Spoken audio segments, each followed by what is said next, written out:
Representative Jack Kingston is a Republican of Georgia.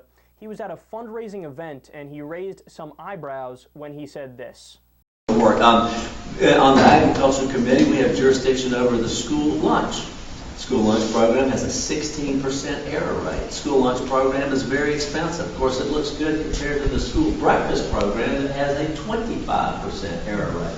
But one of the things I've talked to the Secretary of Agriculture about, why don't you have the kids pay a dime, pay a nickel, to instill in them that there is, in fact, no such thing as a free lunch. Or maybe sweep the floor in the cafeteria. And yes, I understand that would be an administrative problem, and I understand that it would probably lose you money, but think what we would gain as a society in getting people, getting the myth out of their head that there is such thing as a free lunch. Yeah, punish kids for their parents not making enough money. Good idea. Let me give you some facts about this here. Quote, 3/4 of U.S. teachers say they have students who routinely show up to school hungry. Studies have shown that providing breakfast in schools improved students' attentiveness, attendance, and test scores. Only half of the students eligible for free breakfast are receiving them. According to the Atlanta Journal-Constitution, the error rates include both overpayments and underpayments by the government for the program.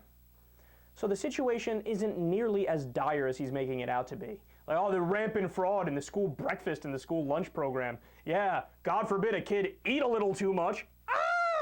Our tax dollars are being wasted on these kids actually not being hungry.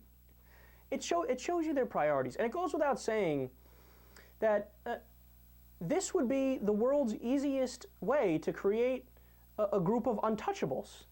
Right? And bring the caste system back and make it so that you're representing to the rest of the school who the poorest kids are. He said he wants the kids to sweep the floors, the poor kids to sweep the floors. I mean, you're setting up those poor kids to be mocked and to have low self-esteem and to be stuck in that lower position their entire lives.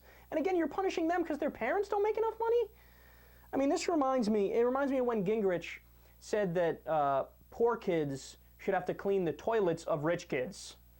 Stay classy, Newt. And by the way, that's an idea that got him a standing ovation at a Republican debate. So I take away from this story two things. Number one, Republican priorities.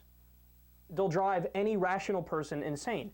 This is what angers people about you Republicans. This is what makes you out of touch. That you can look at a federal budget that has 900 military bases around the world, that had the war in Afghanistan and the war in Iraq going on at the same time, where $7 trillion will be spent in Afghanistan by the year 2053 when you add all the interest. That gives $4 billion in corporate subsidies to ExxonMobil, who's already one of the most profitable corporations in the world. That gives ridiculous money to pork barrel projects. But instead of cutting any of the many areas where it's absolute waste, fraud, and abuse, what's your idea? Cut from kids' food programs and make them sweep the floor. I can't imagine something that would be lower on my list than doing that. And the second thing to take away here, they don't get that people pay taxes to fund the schools. So free lunch is not actually free. Free lunch is funded by the taxes. But see, what he's saying is, no, divert and reallocate the taxes that went to the school, put them elsewhere. We don't care. Probably more military spending, because Republicans always want to boost up more military spending. Just do something else with it. So what he actually wants to do is charge you twice. He wants to charge a poor kid twice to eat, as opposed to having actual money, taxes that go to the school, actually go to the school in every way, shape, and form, which would mean, go towards textbooks, go towards paying the teachers, go towards paying the janitor, go towards taking care of the school infrastructure, and it should be going towards paying for the food for the kids, especially the ones who are the neediest and the ones who just flat, they don't have a choice. They have to eat and they don't have the money. So yeah, you're not supposed to leave them behind, and you're not supposed to give them a fucking broom and say go to work.